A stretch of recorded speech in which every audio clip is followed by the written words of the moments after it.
శ్రీ వెంకటేశ్వర స్వామి కృప కలియుగ వైకుంఠంలో దైవానుభూతి. కలియుగంలో మానవుడు అనేక సమస్యలతో, సందేహాలతో, భయాలతో జీవిస్తున్నాడు. భౌతికంగా ఎంత ఎదిగినా మనసుకు శాంతి దూరమవుతోంది. అటువంటి ఈ యుగంలో మానవాళికి ఆధారంగా నిలిచిన దైవస్వరూపం శ్రీ వెంకటేశ్వర స్వామి. తిరుమల కొండలపై వెలసిన ఆ కలియుగ ప్రత్యక్ష దైవం నమ్మకంతో వచ్చిన ప్రతి భక్తుడిని తన అపార కరుణతో కాపాడుతున్నాడు. తిరుమల కొండలు కేవలం పర్వతాలు కావు. అవి భక్తి, విశ్వాసం, త్యాగానికి ప్రతీకలు.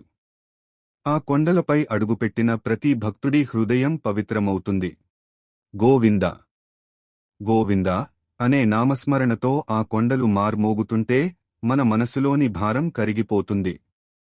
ఎంతటి బాధలో ఉన్నవాడైనా స్వామి దర్శనానికి వెళ్లే ఆ క్షణంలో తన కష్టాలను మరచిపోతాడు.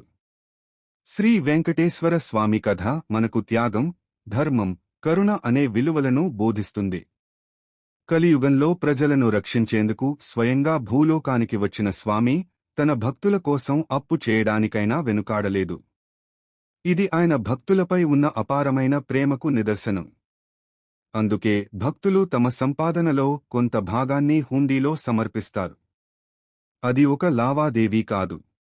అది భక్తి, కృతజ్ఞత, విశ్వాసం.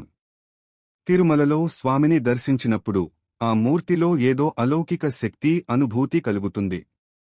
స్వామి కళ్లలో కరుణ కనిపిస్తుంది, ముఖంలో ప్రశాంతత మెరిసిపోతుంది. ఆ క్షణంలో భక్తుడు తన జీవితంలోని అన్ని బాధలను స్వామి పాదాల వద్ద ఉంచి ఖాళీ మనసుతో బయటకు వస్తాడు. దర్శనం ముగిసినా ఆ అనుభూతి జీవితాంతం హృదయంలో నిలిచిపోతుంది. శ్రీ వెంకటేశ్వర స్వామి భక్తి కేవలం తిరుమల వరకు పరిమితం కాదు. నిజమైన భక్తుడు ఎక్కడ ఉన్నా, ఏ పని చేస్తున్నా తన మనసులో స్వామి నామాన్ని నిలుపుకుంటాడు. ఇంట్లో ఉన్నా, కార్యాలయంలో ఉన్నా, ప్రయాణంలో ఉన్నా ఓం నమో వెంకటేశాయ అనే నామస్మరణ అతనికి ధైర్యం ఇస్తుంది. సమస్య వచ్చినప్పుడు భయపడకుండా స్వామి చూసుకుంటాడు అనే నమ్మకం అతని అడుగులను ముందుకు నడిపిస్తుంది. తిరుపతి లడ్డూ కేవలం ప్రసాదం మాత్రమే కాదు. అది స్వామి ఆశీర్వాదానికి రూపం. ఆ ప్రసాదాన్ని తీసుకునే సమయంలో భక్తుడి హృదయంలో ఒక ఆనందం, ఒక తృప్తి కలుగుతుంది. అది భౌతికమైన రుచి కాదు, అది ఆధ్యాత్మికమైన అనుభూతి. స్వామి ప్రసాదం మనకు వినయాన్ని నేర్పుతుంది. ఇది నా శక్తి కాదు, ఇది స్వామి కృప అని గుర్తుచేస్తుంది.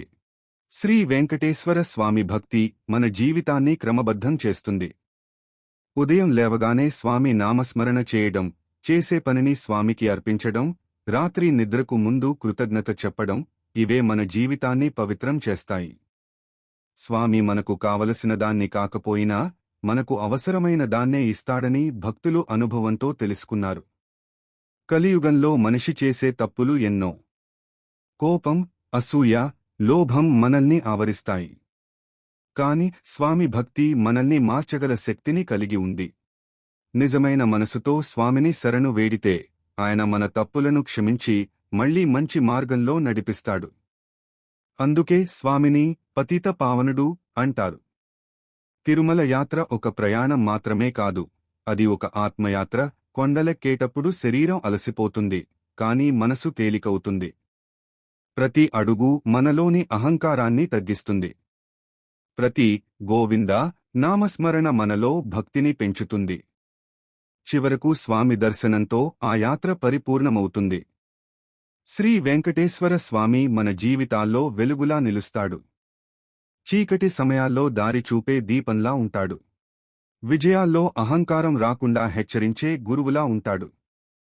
పరాజయాల్లో కుంగిపోకుండా నిలబెట్టే తండ్రిలా ఉంటాడు. అందుకే కోట్లాది మంది భక్తులు స్వామిని తమ జీవిత భాగస్వామిలా భావిస్తారు. ఈ కలియుగంలో మనకు కావలసింది ఎక్కువ సంపద కాదు, ఎక్కువ శాంతి. ఆ శాంతిని ప్రసాదించగలిగేది శ్రీ వెంకటేశ్వర స్వామి కృప మాత్రమే. స్వామిని నమ్మినవాడు ఎప్పుడూ ఒంటరిగా ఉండడు. అతని వెంటే స్వామి కరుణ ఎప్పుడూ ఉంటుంది. ఓం నమో వెంకటేశాయ. ఓ తిరుమలేశ, మాకు భక్తిని ఇవ్వు, మనసుకు శాంతిని ఇవ్వు, మంచి మార్గంలో నడిపించు. నీ పాదసేవే మా జీవన లక్ష్యంగా మారాలి. గోవింద గోవింద గోవింద.